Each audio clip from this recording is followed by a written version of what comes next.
interesting process. Before we go back to the questions, somebody asked me to ask you, were you involved in the pilot of Knight Rider? Yes and no.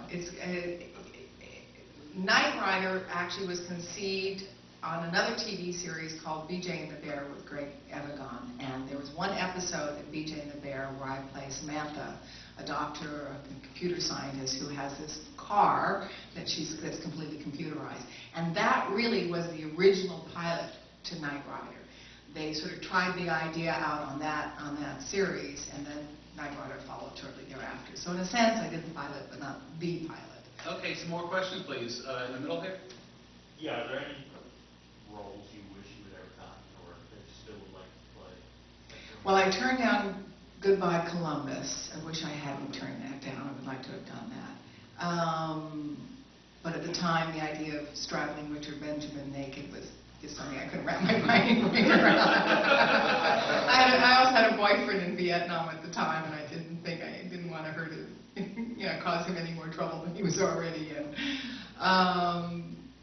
So any particular role that I wish I had done, it's funny, I should make a list and keep it in my purse, because when you ask a question, it's not there in my mind, and I'm sure, talk to me tomorrow, and oh yeah, then there was this and there was that, but I can't think of it right now.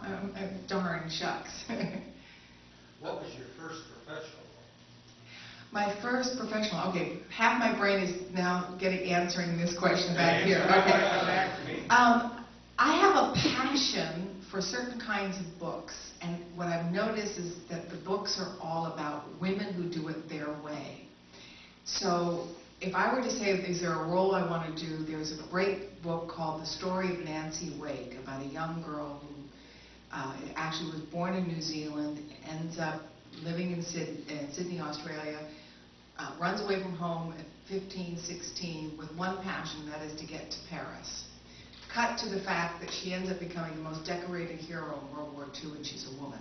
She led the French Resistance, and her story is absolutely incredible. True story? True story. It's a fabulous story. And get the version that Peter Fitzsimmons wrote, because there are a lot of different versions out there, but the one that Peter Fitzsimmons wrote, he writes it in a true story-like form, so you're like on a ride from the first page, and it's absolutely incredible how she smokes and drinks her way out of Sydney to Vancouver, takes a train ride in New York. She's getting closer to Paris. She's still not there. She, likes to drink and wear men's clothes, but she's loves, men, but she likes to do it her way. How she eventually gets over to England and literally bullshits her way into a newspaper to hire her as a journalist, because she still wants to get to Paris, and she figures they need a journalist in Paris, but she doesn't speak the language, and eventually gets to Paris. And that's when World War II starts to break out, and the journalists are all seeing what's happening, what's going on with Hitler, and coming back and reporting to England. While she's there, she learns the French language, and at the same time falls in love with a French count. He ends up marrying her, and she's now living in France as a countess, which is great. But World War II breaks out. The Germans are coming through Paris at this time. They plan to get back to London. She leaves 3 weeks before him. He never shows up. She's now determined to get back to Paris and find out what happens to her husband. So she talks the military into training her as a spy. I mean, the things that she goes through, you would not believe. She ends up parachuting into the south of France. She ends up bringing the Basque resistance together with the French resistance, and how she does it is just one great story after another. So if I had a dream of the kind of roles that I would like to play, it would be roles of women like this. Another story would be... Say the title again, please. The Story of Nancy Wake, written by Peter Fitzsimmons. She was... the Germans called her the Mouse. They didn't know if it was a man or a woman, but they had this name for this person. The Mouse did it again, because she was always foiling their getting information just at the time that they were about to, So it's a great read. Another one is also West with the Night with Beryl Markham. Right, which is one of my favorite stories. Stephanie Powers. I might be distantly related to Beryl Markham. Oh, really? Yeah, and she was born exactly 60 years to the day that I was born.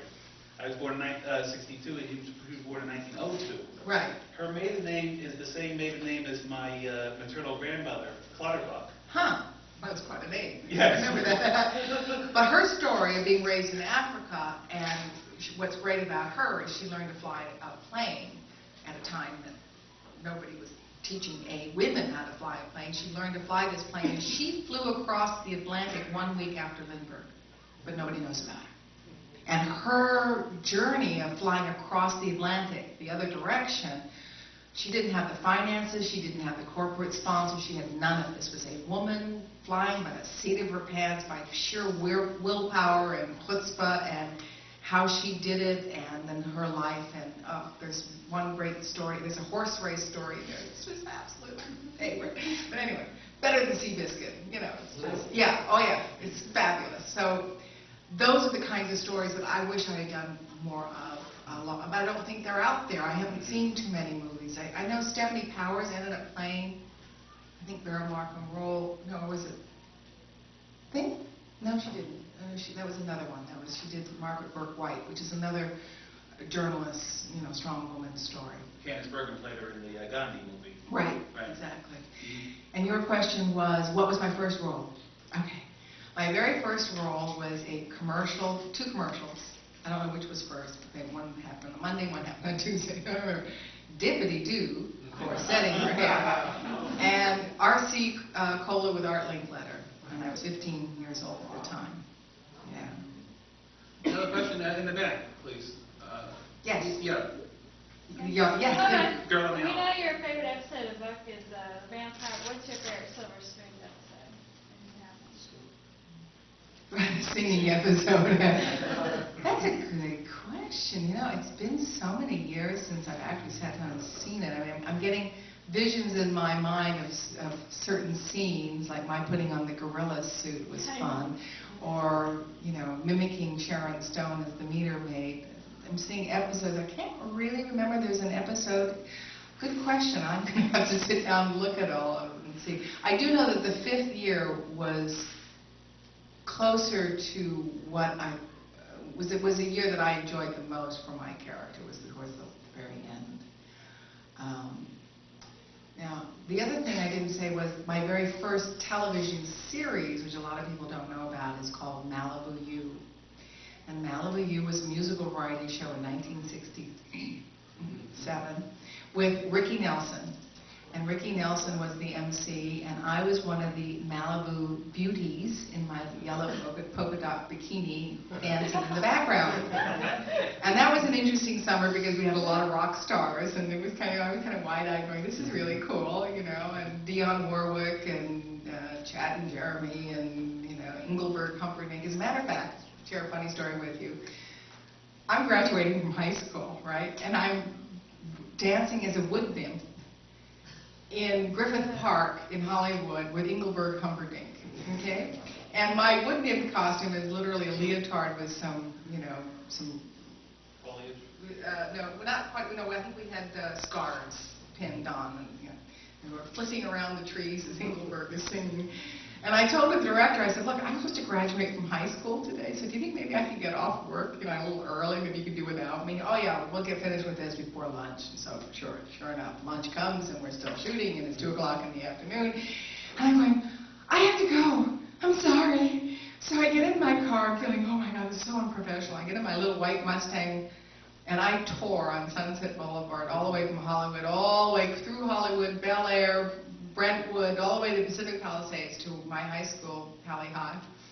And I just remember I was gunning it. And I remember pulling into the parking lot, like 2 wheels screeching, pulled up to the curb, got out of my car, ran across the football field where everybody was, you know, gathering in line with their cap and gowns in my wood nymph